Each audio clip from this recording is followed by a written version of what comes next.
एक 35 साल की औरत होती है। साथ ही उनके पति और 2 बच्चे भी होते हैं। उस औरत के पति होने के बावजूद भी वह औरत खुश नहीं रह पाती थी। वह औरत अपने हवास को बुझाने के लिए कम उम्र के लड़कों को अपने घर बुलाती थी और अपनी प्यास बुझाती थी। एक दिन जब उनके पति और दोनों बच्चे सो रहे होते हैं, उस दिन औरत गांव के एक लड़के को बुलाई होती है। करीब उस समय रात का 10 बज रहा होता है। औरत अपने बिस्तर से उठ करके दूसरा रूम चली जाती है। लड़का पहले से ही खिड़की से रूम के अंदर पहुंच चुका होता है। औरत बोलती है, जल्दी जल्दी करो, नहीं तो मेरा पति जग जाएगा। लड़का बोलता है, आज मुझे ज्यादा समय तक आपके साथ वक्त बिताना है। औरत मान जाती है और कुछ ही देर के अंदर दोनों शारीरिक संबंध बनाने लगते हैं। इस दौरान औरत की आवाज पूरा रूम में गूंज रहा होता है। कुछ मिनटों के अंदर औरत के पति नींद से जग जाता है। अपने सामने देखता है तो अपनी पत्नी वहां पर नहीं होती है।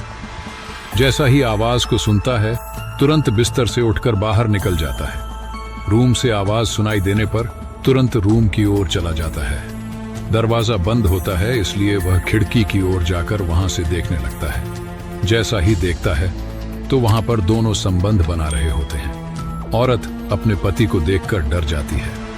वहां पर इस तरह की घटना घटती है जिसे जानने के बाद आप भी सोचने में मजबूर हो जाएंगे। चलिए दोस्तों, आज की इस घटना को शुरू करते हैं।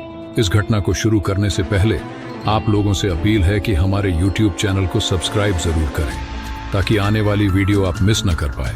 चलिए फिर आज की इस घटना को शुरू किया जाए। दरअसल दोस्तों, यह घटना महाराष्ट्र की है। 2 प्रेमी प्रेमिका शादी करके वहां के एक कॉलोनी में रह रहे होते हैं। दोस्तों, उस औरत का नाम रोशनी होती है, साथ ही उसका पति का नाम सूरज होता है। दोनों का लव मैरिज होता है। शादी से पहले सूरज अपनी पत्नी को बहुत ख्याल रखता था, मगर समय के साथ सब कुछ बदल जाता है। सूरज अपने काम के लिए चला जाता था। घर में केवल उसकी पत्नी रहता था। दोस्तों, जब सूरज अपने काम से अपने घर वापस आता था तो सूरज जल्दी ही सो जाता था। रोज दिन की तरह ऐसा ही चल रहा होता है।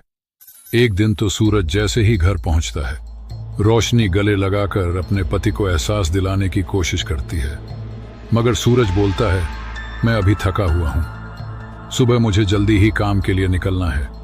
इस तरह की हालत से रोशनी परेशान हो चुकी होती है। कुछ महीने के बाद रोशनी के 2 बच्चे भी हो जाते हैं।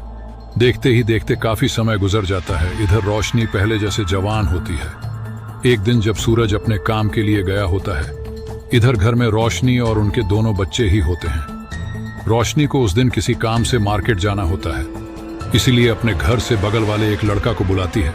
जैसे ही वह लड़का वहां पहुंचता है, रोशनी कहने लगती है, अरे तुम मेरा एक काम कर दोगे?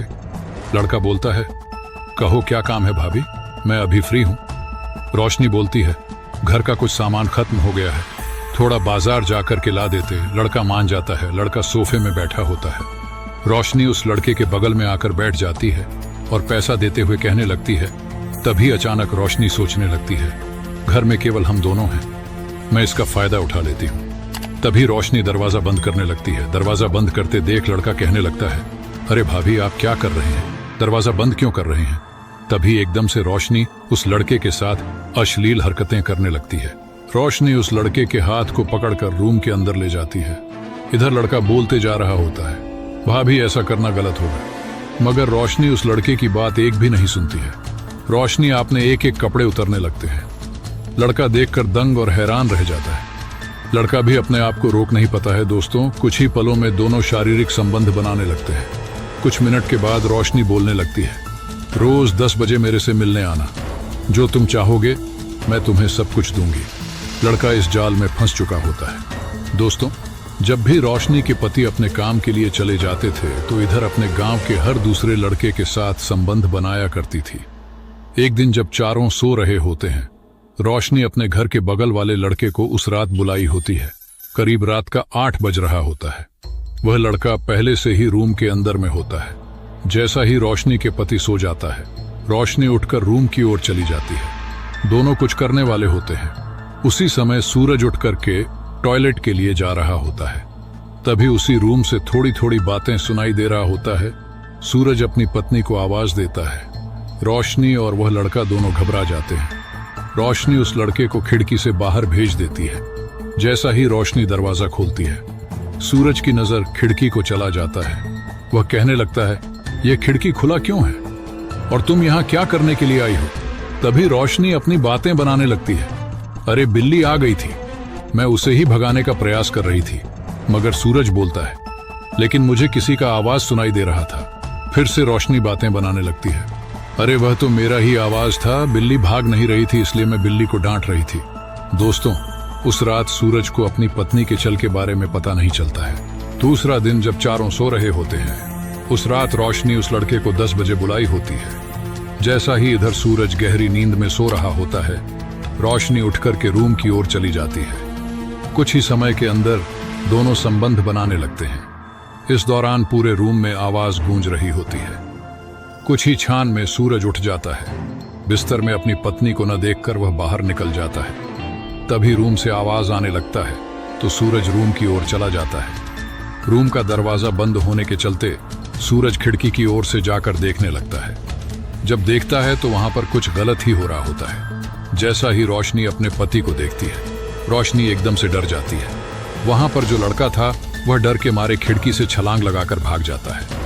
रोशनी रोते हुए अपने पति से माफी मांगने लगती है। तभी सूरज कहता है, क्यों रो रही हो? कुछ समय पहले तो बहुत खुश लग रही थी और अभी जब मुझे सब पता चल गया तो रोने की एक्टिंग कर रहे हो। दोस्तों, सूरज अपने आप को कंट्रोल नहीं कर पाता है और अपने पत्नी को एक चांटा जोर से मार देता है। तभी सूरज कहने लगता है, मेरा ही गलती है, मैं तुम्हें खुश नहीं कर पाया इसलिए तुम ऐसी हरकत कर रही हो। सूरज कहता है, तुम्हें इतना भी तो सोचना चाहिए कि तुम एक शादीशुदा औरत हो, साथ ही तुम्हारे 2 बच्चे भी हैं। सूरज अपनी पत्नी को काफी देर समझता है। रोशनी अपनी गलती का एहसास करके अपने पति से माफी मांगने लगती है। रोशनी वादा करती है कि फिर से मैं ऐसा गलती नहीं करूंगी। कुछ महीने बीत चुका होता है। इधर रोशनी और सूरज पहले से बहुत खुश होते हैं। देखिए दोस्तों, इस कहानी को सुनाने का मकसद आपको परेशान करना या आपका दिल दुखाना नहीं है। बस हमारा मकसद आपको जागरूक करना है। मिलेंगे दोस्तों और एक घटना को लेकर, तब तक आप अपना ख्याल रखें।